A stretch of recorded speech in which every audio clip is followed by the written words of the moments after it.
You should use the Pushpak chariot to return home. Vibhishan said to Ram, pointing to a mountain top where we could vaguely glimpse a gleaming.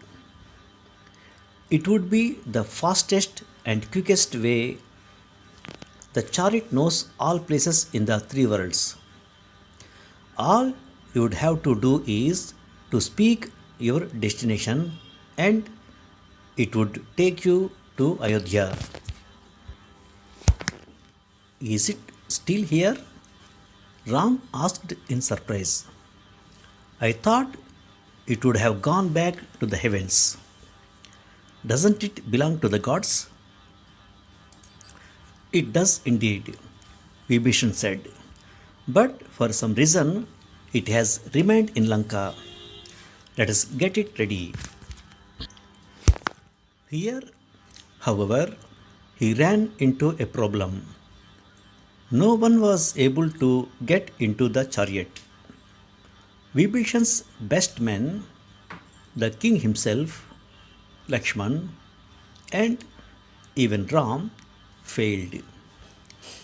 The chariot would either vanish when they approached it or it would give off a rapid vibration along with a humming that sounded like thousands of enraged bees. The combination dizzied anyone who came close and left them with a severe headache. Even Hanuman, who made himself as small as a thumb and managed to reach the chariot, was stunned by a scalding burst of power that surged from it, flinging him off. We were stunned. A whole week went by while Ram and Vibhishan racked their brains for a solution. Finally, reluctantly, they were forced to come to the same conclusion. We would have to travel through the forests, retracing the path Ram had taken to come to Lanka. It would be a risky journey. There were many rogue bands of Rakshasas along the way, or admirers of Ravan that were sure to attack us. Even the great seal that Vibhishan promised us to indicate that we were his honored guests would not deter him. But what other choice did we have? Vibhishan began to put together a caravan, food, water, attendants, and a hefty contingent of guards. The monkey generals said they would accompany us as far as their lands in Kishkinda, guiding us along the best paths through the rough terrain. Still, Ram was not happy. Even at a punishing pace, it would take us months to reach home. Pushpak is waiting for someone particular to come to it. You know, Trijata said to me one day when she was combing my hair. I had been concerned that her new domesticated role would have bored her, but so far she seemed quite content, helping me get dressed each day and attending to my few needs. In between, she stood guard outside my door and wouldn't allow anyone to pass until I gave permission. Even Ram, I noticed with some amusement, was made to wait. Pushpak will only obey someone with whom it has a connection, Trijata continued. It had a bond with Lord Ravan because he had won it in battle. But clearly, there is someone else here now towards whom it feels the same way, or else it would have gone back to the gods. Perhaps that someone rode in it at some point, touched it, spoke to it, someone to whom it feels it owes something. She looked at me meaningfully. She was surely mistaken. Still, the next day I decided to climb to the mountain top. I did not tell anyone, not even Ram. I was afraid he would laugh, thinking me fanciful. Pushpak looked different from how I had remembered it last time when it carried me over the warring armies. Then it had hulked like a battleship. Now it was a beautiful palanquin, its lines elegant, glowing silver white as they approached, just large enough for two, maybe three people. A sound emanated from it, but it was not the angry buzzing that others had reported. It was more like the purring of a large cat. My heart shook with excitement and fear as I walked up and placed my palm tentatively on its carved door. It swung open at my touch. I climbed into it and felt the purr change into a pulse, the beat synchronized with my heart. Will you take us home, Pushpak? I whispered. In response, the chariot took off into the air with a burst of speed. Yet, it moved so gently and smoothly that when it landed in front of our tent, not a single flower that Trijata had woven into my hair was displaced. When Ram saw what had transpired, he looked at me newly with a different, considered gaze. Even as I basked in his admiration, I realized that until now he had appreciated me only for qualities that he thought of a womanly, that is, beauty, kindness, the skills to heal plants and animals and humans, and even Rakshasas. He admired the fact that I had repaired the relationship between Kaushalya and King Dashrath, bringing them closer. He was impressed because I created a beautiful home for us in the harsh wilderness. But he considered them all to be domestic skills. Now, for the first time, he looked at me with respect, the way one might gaze at an equal. It made me glow with satisfaction. At the same time, though, I was saddened. What I had taken as admiration all these years had really been a kind of indulgence, the way one might praise a child for her childish achievements. The womanly skills I had mastered were important and intricate and by no means easy. They required deep intelligence, an intelligence of the heart, but Ram didn't understand that. We decided to leave the same night, for it didn't matter to the chariot whether it was light outside or dark. It guided itself by mysterious and invisible inner navigation. Vibhishan gave us many coffers of gold and jewels as gifts. He wouldn't take no for an answer. We wondered where we would place them in the slender palanquin, but the Rakshasa king did not seem to think that would be a problem. And indeed, when we approached Pushpak, we found in the purple light of evening that palanquin was now a palace with large white swan like wings sprouting from every dome. When they saw this, Sugriva and the monkey commanders clamored to come with us because they wanted to be present at Ram's coronation. Then Vibhishan decided that A Rakshasa contingent soldiers and courtiers carefully handpicked by him needed to accompany us to declare their allegiance publicly on that special day and be acknowledged as our allies. Ram was uncertain, especially about the Rakshasas, but I whispered to him that it was a great idea.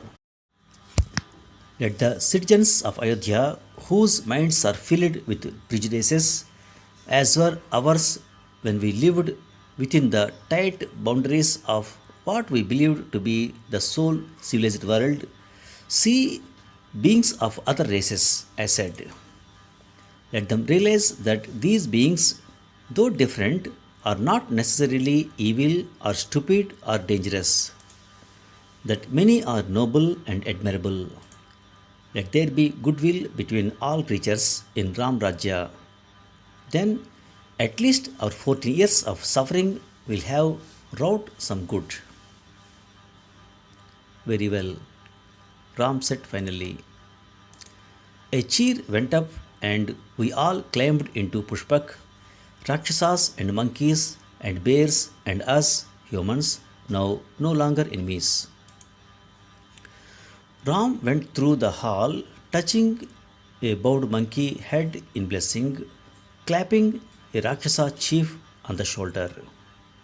He spoke little, but he knew exactly the right thing to say to put our guests at ease, and always there was a genuine note of caring in his voice.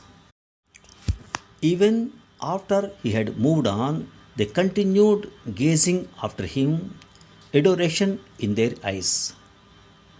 All the difficulties of forest life, all his sorrows after we were separated, all the killings he had had to do in the war had hardened Ram in many ways. A certain shining innocence had gone out of him.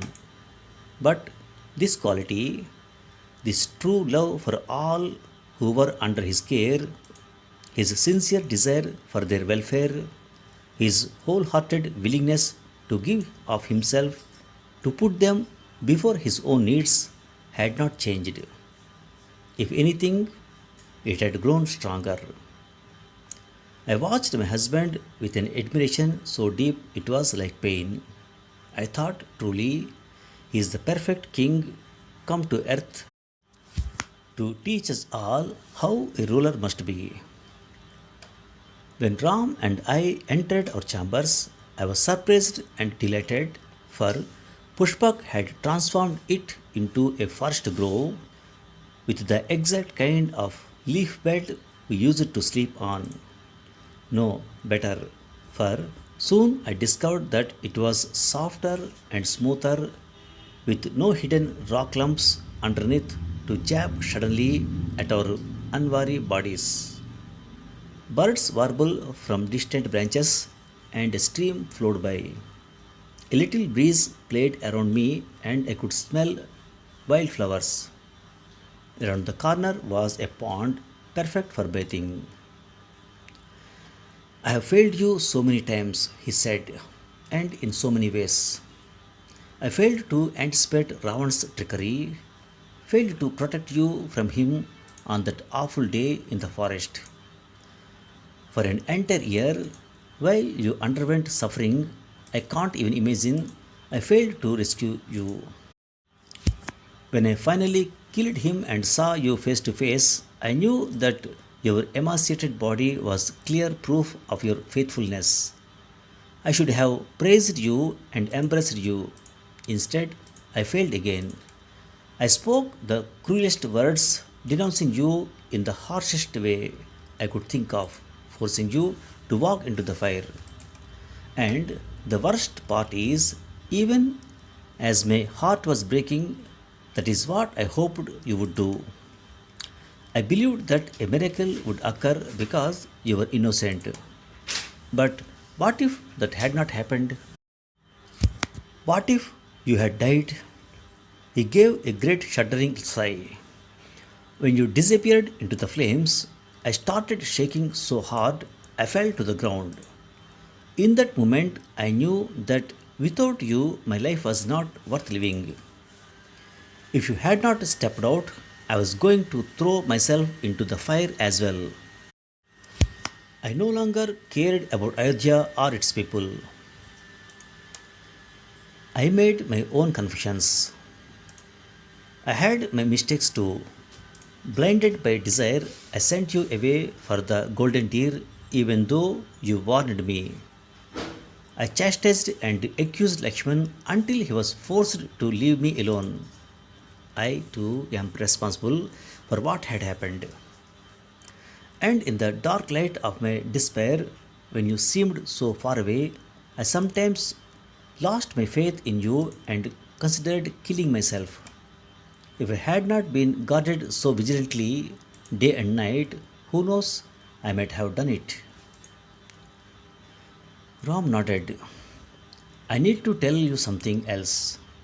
Something amazing that occurred as I wept on the ground in front of the fire. The gods appeared, innumerable hosts covering every bit of sky. They spoke all as one, and only I was aware of them. Even Lakshman later said he had only heard thunder. The gods told me something strange and marvelous, that I was Vishnu, come down to earth to rid it of Ravan's oppressions. Rise to the dignity of your own godly self, they said. Do not weep like a common man. Just like you, Sita is divine. She had her part to play in Ravan's destruction, and no matter what you fear is happening to her right now, she will be fine. You and she both still have to fulfill the rest of your destinies. Ram looked intently, questioningly into my eyes. Can this really be true? Or did my mind just make it up to protect myself from my terrible grief? I certainly don't believe divine. Heroic, maybe.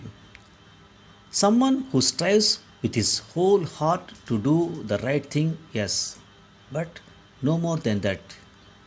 I don't even know what it means to rise to the dignity of my godly self. I could see in his troubled eyes that I was the only one to whom he could confess his doubts. I was the only one he trusted to tell him the truth, and that he would believe what I said. It was a great gift he was giving me and a great responsibility. I told him part of the vision I had had when the dying Ravan had touched my foot. The vision of Ram and myself in Vaikuntha and of Ravan as his gatekeeper in that heavenly realm. I told him about the curse of the rishis that had sent us down to earth. You're exactly who the gods declared you to be, I ended. Though, having taken on this human birth, you have forgotten what that is. That is how Maya works. But don't worry too much about it. Just be yourself. I don't think anyone, man or God, can be asked to do more than that.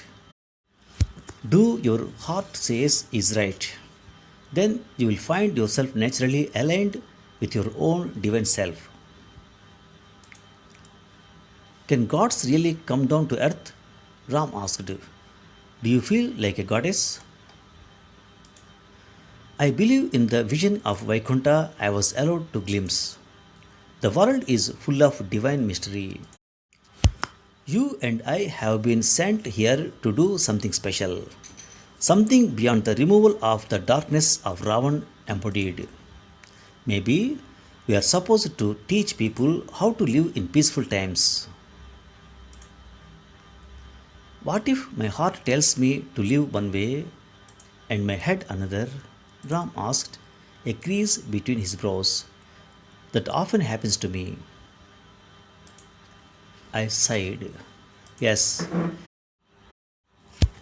he would always be plagued with that between acting as a king, upholder of dharma, and taking care of his family, whom he loved but differently. Still, he was already looking more reassured, more confident and kingly, and I decided to let the matters be. The next step after one destroys evil is to re establish the reign of good. That I think is what you must do back in Ayodhya. Show people how to live righteous lives. Ram nodded. Righteous was a word with which he was comfortable. There was something quite different that I wanted to share with Ram, something the fire god had told me when I was surrounded by burning flames just before he took me by hand and led me back into the world I had thought I was done with. He has come to teach the men, but you have come to teach the women. The lesson you teach will be a quieter one, but as important. I did not know what the God had meant. Looking down, I could see the spires of Ayodhya, tall and solid. My heart beat unevenly to think of the many responsibilities that awaited me there. Would I be a suitable wife to Ram, someone he would be proud of? I noticed something below. Pinpricks of light shone all over the city on balustrades and palace terraces and humble window sills. The people had set out lighted lamps to welcome us, as they had done long ago when I first came to them as a young bride. As at the time, the lamps delighted and consoled me. My time in the forest had been wonderful adventure, 13 years passing in a dream. My time in Lanka had been a nightmare that seemed would never end. But this, my life in Ayodhya as Ram's helpmate, was my real life. My life as an adult. The purpose the fire god had referred to, what I did here was what people would look at and remember and learn from. The way I lived now, the way I handled my joys and especially my sorrows, would leave a mark upon human civilization. But, foolish me, why was I thinking of sorrow at this blessed moment in my life?